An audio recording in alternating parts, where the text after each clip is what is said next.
नमस्कार। आप सबका बहुत बहुत स्वागत है आज भी और कल भी पे दुनिया का एक ऐसा प्रोग्राम जहां पर मैं चाहता हूं कि आपका जीवन सुखमय हो।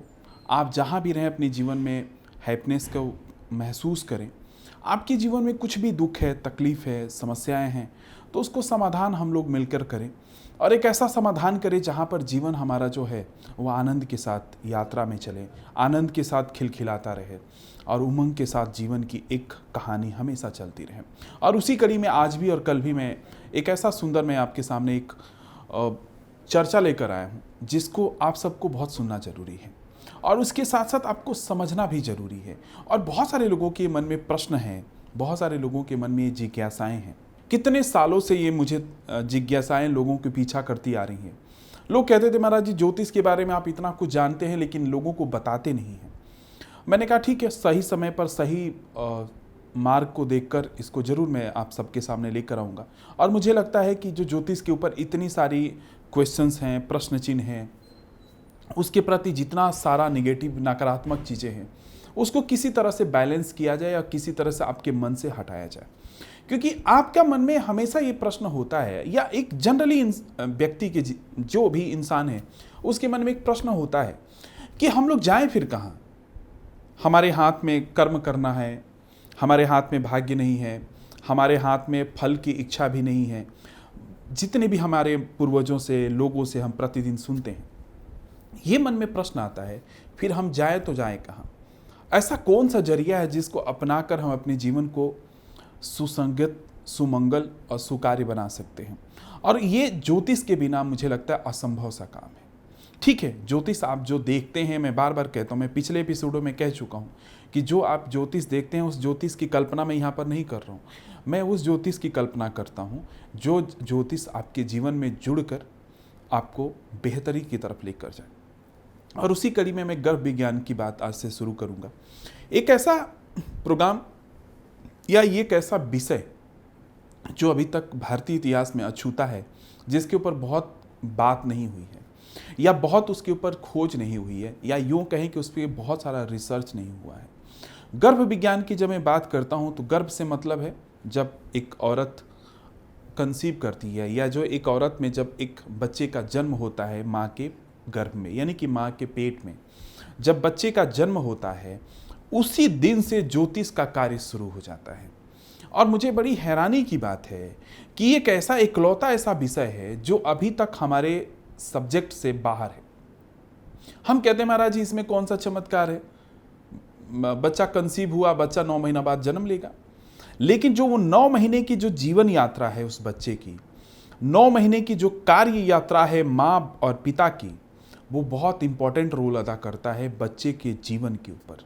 जैसे कि मैं एक उदाहरण के तौर पे कहूँ कि एक कोई बीज आप डालते हैं, बीज जब डालते हैं तो धीरे धीरे उसके अंदर एक पेड़, छोटा सा पेड़ होता है, फिर धीरे धीरे वो बड़ा पेड़ होता है, फिर उसके अंदर फल आता है, फूल आता है, नाना प्रकार की उसकी एक्टिविटी शुरू होती है।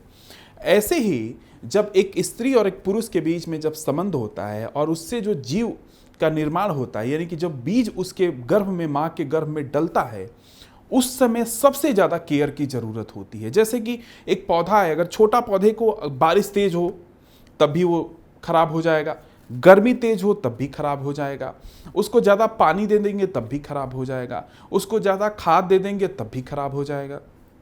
वैसे ही माँ के पेट में जब बच्चे का गर्भदान होता है उस समय ज्योतिष का सबसे ज़्यादा ज़रूरत पड़ता है। और हमारे प्राचीन इतिहास में ये सब बातें वर्णित है कि गर्भ विज्ञान कितना सुंदर विज्ञान है कि माँ के पेट में जो बच्चा है उसकी जीवनचर्या पहले ही ऋषि महर्षि लिख देते थे।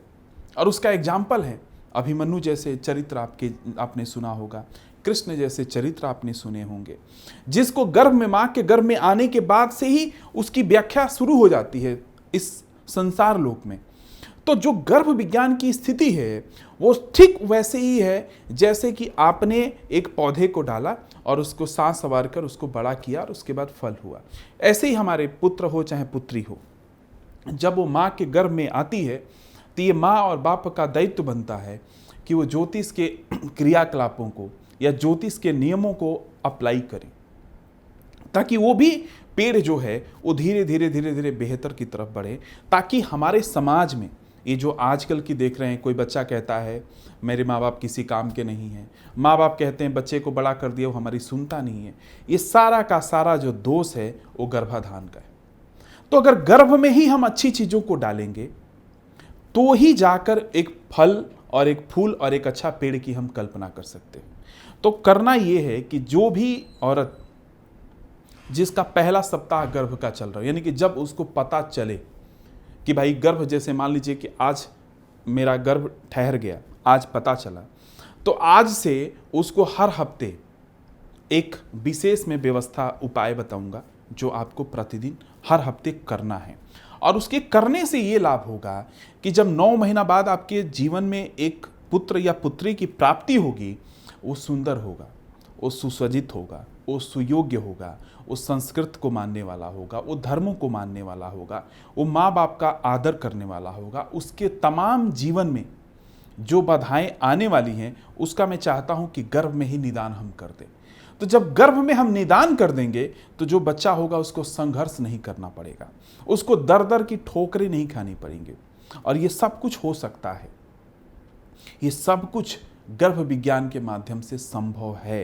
तो करना यह है कि जिस हफ्ते आपको पता चल गया कि गर्भ है, उस दिन से और एक हफ्ते तक, यानी कि 7 दिन तक, 7 दिन आपको क्या करना है, जहाँ पर आप सोते हैं वहाँ पर एक मिट्टी का दीपक लाना है और चमेली का तेल में दिया को जलाना है।